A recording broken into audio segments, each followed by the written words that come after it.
Salve, salve, nação rubro-negra, muito bom dia, sejam todos muito bem-vindos ao canal Marquinhos Fla Assunção.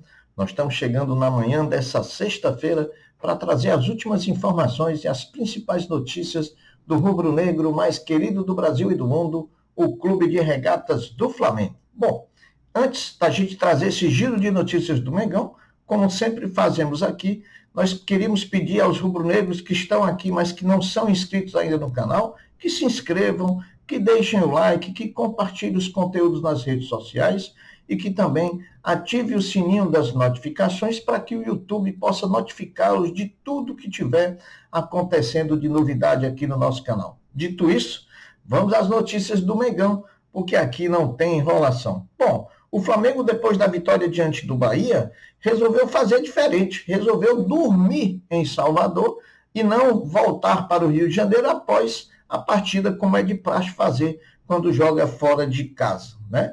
Pernoitou, dormiu em Salvador e deveria sair de Salvador ontem na hora do almoço. Porém, o voo foi cancelado por conta das condições de tempo. E o Flamengo só conseguiu chegar no Rio de Janeiro por volta das 18 horas da quinta-feira, né? Então, os jogadores iam ter o resto de folga que tiveram, só que já vão... o grupo de jogadores estariam de folga no restante do dia de ontem e vão se reapresentar hoje pela manhã no CT1 no Ninho do Urubu, onde iniciarão a preparação para enfrentar o Corinthians no domingo em São Paulo pelo Campeonato Brasileiro em sua 25ª rodada. A expectativa pela representação de hoje é pelas reavaliações físicas e médicas de Nico de la Cruz e também de Michael sobre suas lesões musculares, pelas quais deixaram a partida diante do Bahia antes do final do jogo. Outra expectativa é pela presença, pela primeira vez no CT Ninho do Urubu, dos novos contratados pelo Flamengo. Carlos Alcaraz, que chegou ontem por volta das 17, 18 horas ao Rio de Janeiro, no início da noite, e também do lateral Alexandre, que chega no Rio de Janeiro no início dessa manhã, né? No início dessa manhã, bem cedinho, Alexandre está chegando e também deve estar presente no CT Ninho do Urubu durante todo o dia de hoje para conhecer os atletas, para conversar com o treinador Tite e também para conhecerem a estrutura do Flamengo. O goleiro Matheus Cunha, que traz a desconfiança da parte da torcida do Flamengo, ao fazer um grande jogo diante do Bahia, foi eleito por votação nas redes sociais como craque da torcida na vitória do Flamengo pela Copa do Brasil contra o Bahia. Muito merecido, né? Não é possível que agora a torcida não criou a confiança necessária para Matheus Cunha, que vai ser titular até o final da Copa do Brasil. Na representação de hoje será também avaliada a situação do Coringa Gerson, que deixou o campo diante do Bahia bastante debilitado, lembrando que o meio-campista joga há 34 partidas seguidas, o que é muito complicado, né, pessoal? Com De la Cruz e Michael, ambos lesionados no último jogo contra o Bahia, o Flamengo chega nesse momento a 7 jogadores lesionados. Os 2 jogadores se juntam a Cebolinha, Matias Vinha, Pedro, Gabigol e Arrascaeta.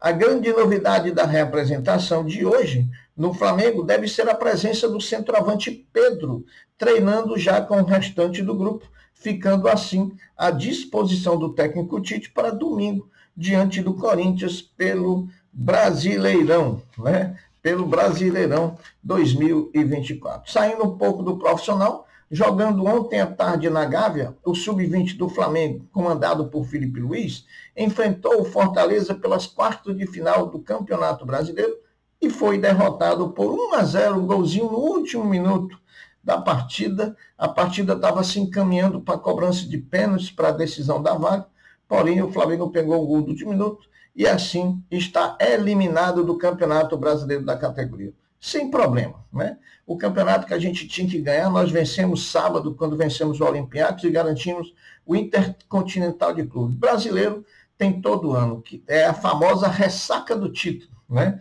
Infelizmente, estamos eliminados, tínhamos chance de conquista de título. Na noite da última quarta-feira, na vitória do Flamengo diante do Bahia, o atacante Bruno Henrique, ao marcar o gol da vitória rubro-negra, ultrapassou Arrascaeta e agora é o vice-artilheiro do Flamengo na temporada. Saiba quem são os 5 principais artilheiros do Flamengo na temporada 24. Em primeiro, Pedro, 31 gols. Em segundo, Bruno Henrique, 8. Em terceiro, Arrascaeta, 7. Em quarto, Luiz Araújo e Cebolinha, cada um com 6 gols. Confirmados as datas e horários dos amistosos em pré-temporada, que o basquete do Flamengo, o orgulho da nação, fará na Espanha agora em setembro. Anote e agende as datas e os horários dos amistosos do Mengão, o orgulho da nação, que vai fazer pré-temporada na Espanha.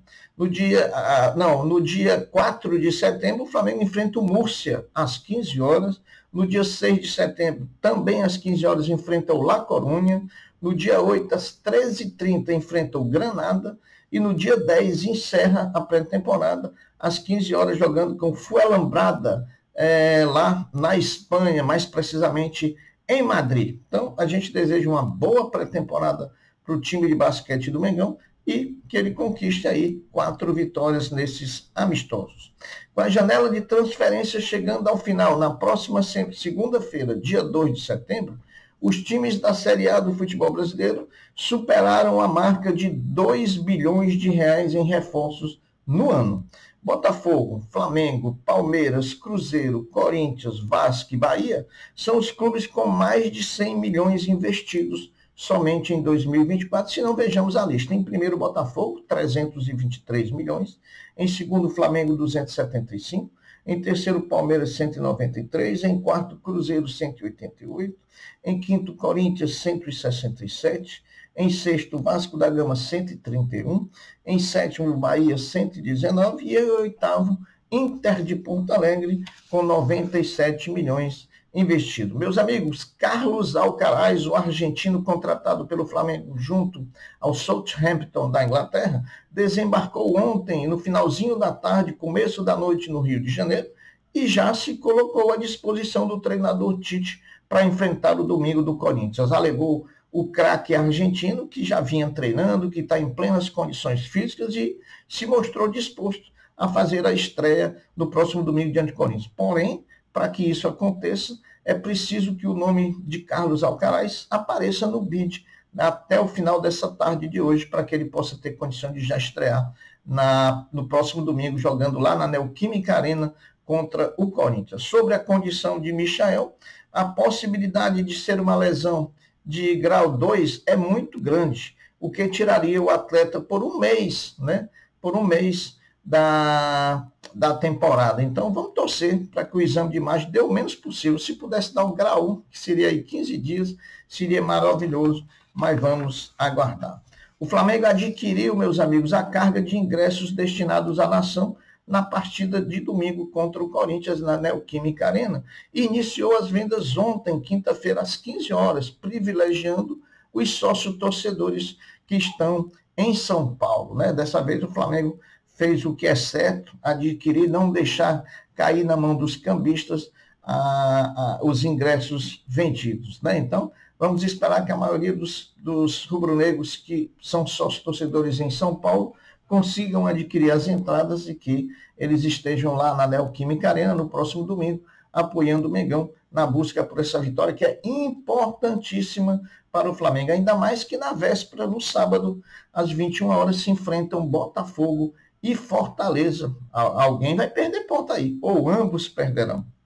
E o Flamengo não pode deixar passar essa oportunidade de conseguir chegar cada vez mais perto daqueles que estão à sua frente no Campeonato Brasileiro.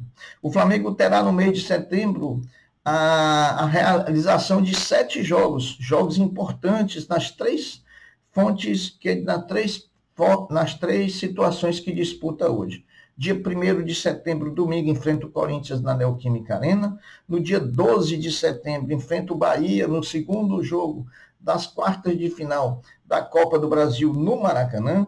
No dia 15, enfrenta o Vasco pelo Campeonato Brasileiro em clássico local. No dia 19, enfrenta o Peñarol no jogo de ida das quartas de final da Libertadores. No dia 22, enfrenta o Grêmio de Futebol Porto Alegrense jogando lá em Porto Alegre. No dia 26, volta a jogar pela Libertadores lá em Montevideo contra o Peñarol.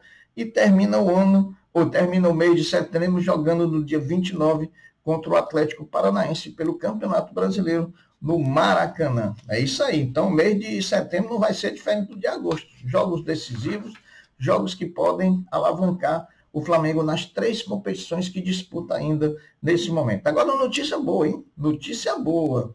Flamengo e Caixa Econômica Federal chegaram a um acordo sobre o terreno do gasômetro localizado em São Cristóvão, zona norte do Rio de Janeiro, após uma reunião entre o presidente da República e o prefeito do Rio de Janeiro. Detalhes do acordo não foram divulgados, mas a expectativa é de que o Flamengo possa iniciar em breve o processo de construção propriamente dito do novo estádio no local do gasômetro, né? Comemora a nação, porque as coisas se azeitaram depois daquela reunião entre o prefeito e o presidente da República. Agora as coisas vão seguir um trâmite normal e o Flamengo vai sim poder alavancar primeiramente o projeto para que a gente possa pensar realmente na construção do estádio. Está nascendo o sonho da casa própria, meus amigos. O Flamengo deve anunciar hoje de forma oficial a contratação do atacante Gonzalo Plata, equatoriano Gonzalo Plata. O atleta deve já amanhecer no Rio de Janeiro. Hoje, amanhecer no Janeiro, está presente também hoje pela manhã no CT no Urubu. Vamos aguardar, vamos confirmar, mas é quase certo que Gonzalo Plata vai estar no Rio de Janeiro hoje e vai estar nas dependências do Flamengo, na sua estrutura do CT Ninho do Urubu. Meus amigos, precisamos pedir elogios e aplausos para o lateral direito Varela, né? Isso para sermos justos, porque nos últimos jogos não está deixando nenhuma margem para receber críticas. Portanto, é torcer que ele tenha cada vez mais exibições como é que ele está tendo, né? E que a gente possa reconhecer esse bom futebol que o Varela está jogando, porque quando joga mal a gente critica, mas a gente precisa elogiar também o Varela, porque nos últimos jogos tem jogado muito bem, tem dado conta do recado, não está dando margem nenhuma para que ele possa ser questionado em seu futebol desempenhando pelo Flamengo. Então, Varela, estamos com você, e é assim, mais um que chegou muito criticado pela torcida do Flamengo e que aos poucos vai conquistando a torcida com seu futebol. Pode ser pragmático, mas é um futebol que não compromete o sistema defensivo do Flamengo, pelo contrário, cada vez mais dá segurança ao nosso sistema defensivo. Meus amigos, as notícias são essas, eu vou ficando por aqui, deixando uma até breve, uma até logo, dizendo fiquem todos com Deus, porque eu sempre estou com ele. Saudações rubro-negras, fui!